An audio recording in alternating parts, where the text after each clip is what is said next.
Hi, this is Kilo Mike 4, Zulu Kilo Bravo. We're in our new location now, new QTH, and trying to get set up. I've still got boxes all around me. Anybody that's ever moved maybe can relate. It's taking a while to get set up. But that's not what I'm here to talk about today. Today I'm going to talk about the FNIRSI, I call it FNRSI, FNIRSI cordless soldering iron. We're going to see how this does, whether it would apply to the amateur radio world. Okay, what we have here is the FNIRSI cordless soldering iron. This is the unit here. It's a nice unit. It's got a little heft to it. It's got an 18650 battery in it, and it's replaceable. This screw right here, you can take the screw out and pop another battery in, so if you're out in the field, you've got multiple 18650 batteries, you can swap those out as needed, and that's handy. It comes with 3 different tips, and they're all temperature controlled. This one I've been using a little bit, testing it out. You maybe can see there, this is what I call the chisel tip or the angle tip, and then it has 2 other small tips. This one here is a point, but it's got a curve on the end of it, so that one's curved a little bit, and that's called the HSO2BIS, and then the HSO2BI is just a straight tip. And you notice the tips are rather small, and these have the temperature sensor in the tip itself. You can see how it's kind of a coaxial connection here, where it's got different conductors there that's insulated from each other. So it's one inside another, and that's how they control the temperature. Now, what I've seen, this particular iron, in my opinion, is better suited for small PC board work, small components, working on PC boards, which we do a little bit. And if you're into building or repairing PC board equipment, especially if you're working with SMDs, which are extremely small, as you know, this would probably do the work. What I have seen is, you know, if you're trying to solder PL-259 connectors or SO239 connectors, this probably won't do the trick in my estimation. It heats up rather quickly, but with the small amount of mass on these tips here, when you touch them to anything that has any size to it at all, it acts like a big heat sink, and it cools it down rapidly, and it doesn't heat back up real quickly when, you know, you're touching the tip onto like an SO239 or a PL-259. So, but let's turn it on, and we'll see what it does here. Now, it's got some pretty nice electronics to it, and we'll turn it on, and it's confirming that you want to turn it on because it, you know, if it's in your tool bag or whatever, you don't want to accidentally hit this and it come on and heat up. So it's wanting you to press the OK button again, and you can change whether it's reading Fahrenheit or Celsius or centigrade, whichever you call it, and you can see it heating up here. Okay, it's heating up pretty quick. You may be able to see a little smoke coming off of the end of the tip there where I have used this, testing it. And it also, you can control the temperature up and down using the buttons here, and there you go, in 10 degree increments. Okay, it's having a little trouble heating up to 420.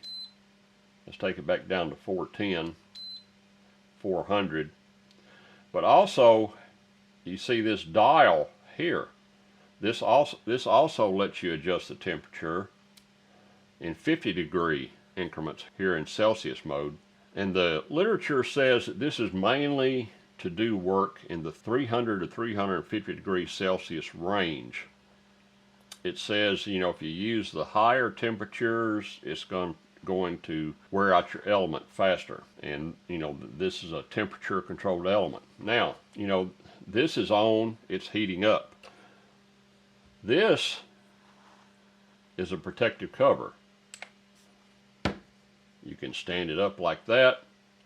You can lay it down, and it keeps, you know, the tip protected, yet it's ventilated here. It's got good little ventilation slots on it.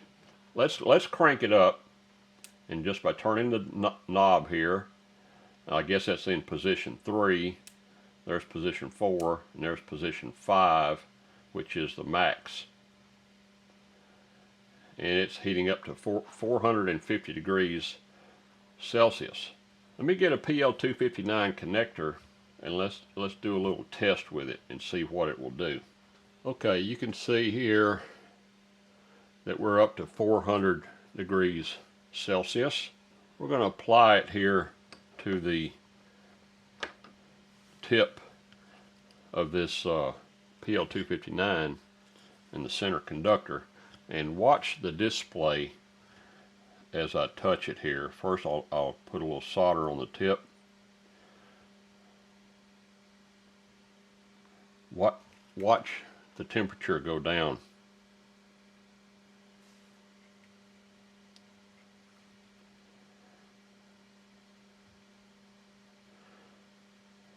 And see how long it takes to come back up.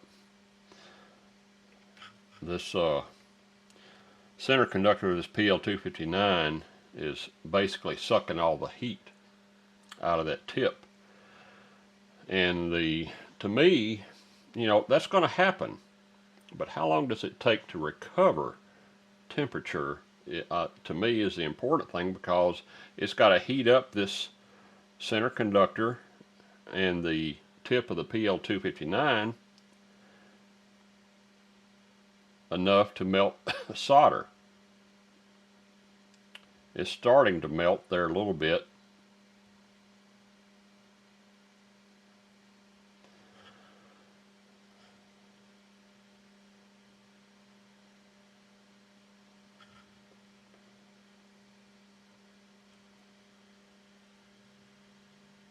And we'll see how long it takes here. It's still around 250, 255 degrees Celsius.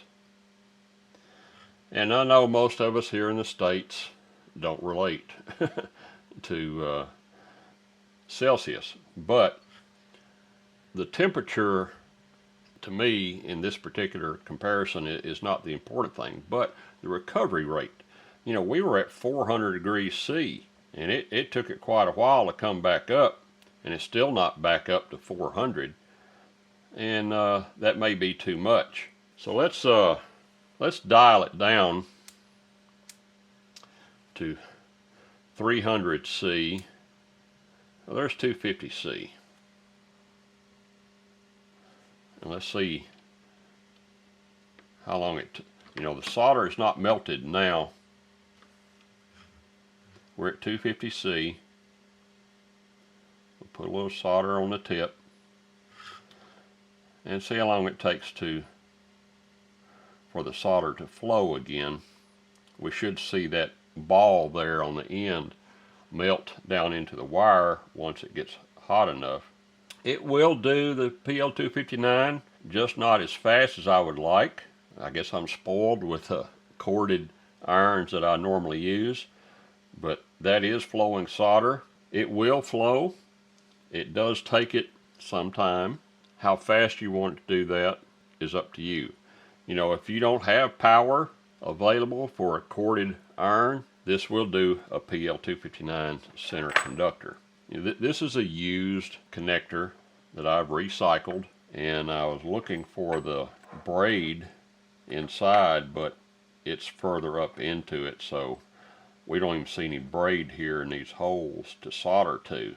Will this work for a PL-259. For the center conductor, yeah, I think it's workable.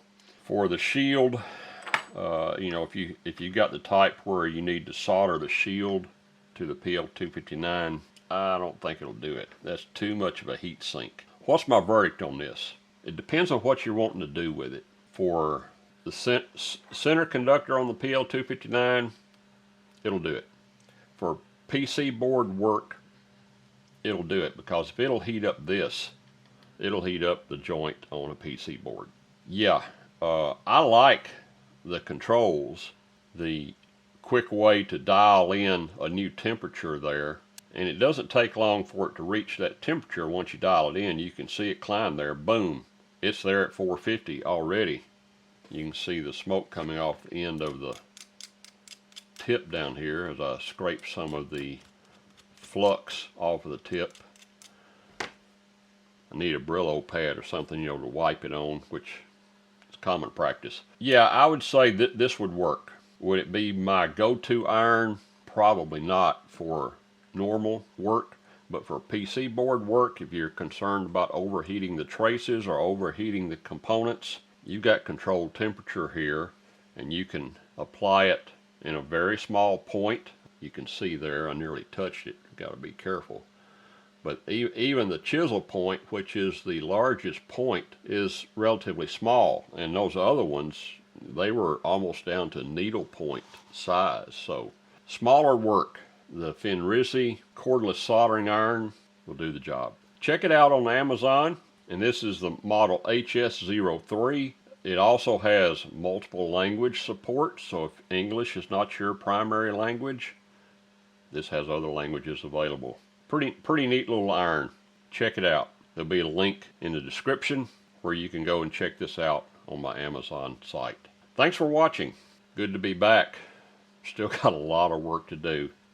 I have an antenna up, and I've got some new equipment here that I've added basically during the move.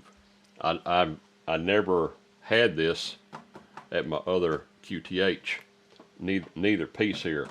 I went to a local swap meet, ham fest, whatever you want to call it, and picked up both of these at a bargain. You know me. This was from a Silent Keys estate.